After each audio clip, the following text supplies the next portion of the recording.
चीन और ताइवान में मचे बवाल के बीच अब रूस ने भी भारत की मुश्किलें बढ़ा दी। हालांकि रूस की ओर से आने वाली मुश्किलें सीधे तौर पे नहीं है, लेकिन रूस ने जो कदम उठाया उससे भारत सीधे तौर पे प्रभावित होगा। जैसा कि अभी तक रूस के कच्चे तेलों को खरीदने के मामले में भारत ने सभी को पीछे छोड़ दिया, वहीं रूस ने भी भारत को सस्ते तेलों का प्रस्ताव देकर अपने व्यापार को नई ऊंचाइयों पर पहुंचाया। लेकिन जैसा कि अमेरिकी सदन की स्पीकर के ताइवान यात्रा को लेकर अचानक से चीन और ताइवान के बीच में युद्ध के हालात बन गए। ऐसे में रूस ने भी चीन को समर्थन देने में तनिक भी देर नहीं की। वहीं रूस ने एक कदम आगे बढ़ते हुए यह भी संकेत दे दिया कि अगर ताइवान को लेकर दक्षिणी चीन सागर में कोई भी युद्ध होता है तो रूस के प्राकृतिक संसाधनों का पूरा सहयोग चीन को मिलेगा। यानी कि अगर किसी भी संभावित युद्ध की आशंकाओं के मद्देनजर ओपेक संगठन ने चीन को तेल की सप्लाई रोक देते हैं तो रूस के तेल भंडार चीन को सहयोग देंगे।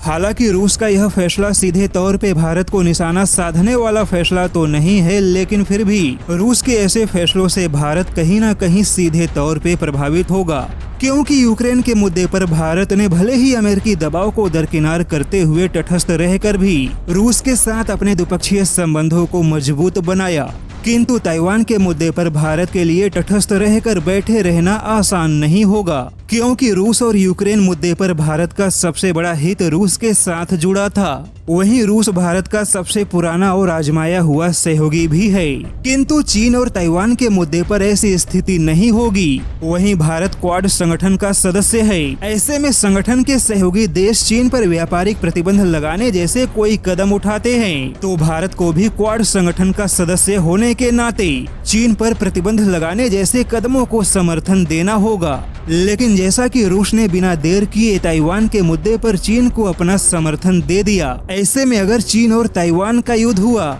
और भारत को भी इस युद्ध में पश्चिमी देशों का साथ देते हुए चीन के विरोध में कदम उठाने पड़े तो आने वाले दिनों में रूस, भारत और चीन के बीच में होने वाले लॉजिस्टिक सप्लाई चेन के टूटने का एक बड़ा खतरा होगा। यानी कि रूस यूक्रेन युद्ध के दौरान भारत ने जिस प्रकार से खुद को किसी भी बड़े नुकसान से बचाए रखा और पश्चिमी देशों के दबाव को भी हल्का किया, किंतु चीन और ताइवान के युद्ध की स्थिति में भारत के सामने खुद की स्थिति को मजबूत बनाए रखना और भी ज्यादा चुनौतीपूर्ण होगा। लेकिन अगर व्लादिमीर पुतिन ने अपने द्विपक्षीय संबंधों को लेकर भारत पर किसी भी प्रकार का कोई दबाव नहीं बनाया तो भारत के लिए चीन और ताइवान के युद्ध में खुद के हितों को बचाना ज्यादा मुश्किल नहीं होगा। लेकिन जैसा कि भारत ने अभी तक ताइवान को एक देश के तौर पे मान्यता नहीं दी है और अभी भी चीन के साथ भारत का एक बहुत बड़ा व्यापार जुड़ा हुआ है, तो ऐसे में भारत के सामने इस बार की चुनौती कूटनीतिक मोर्चे पर और भी ज्यादा गंभीर होगी।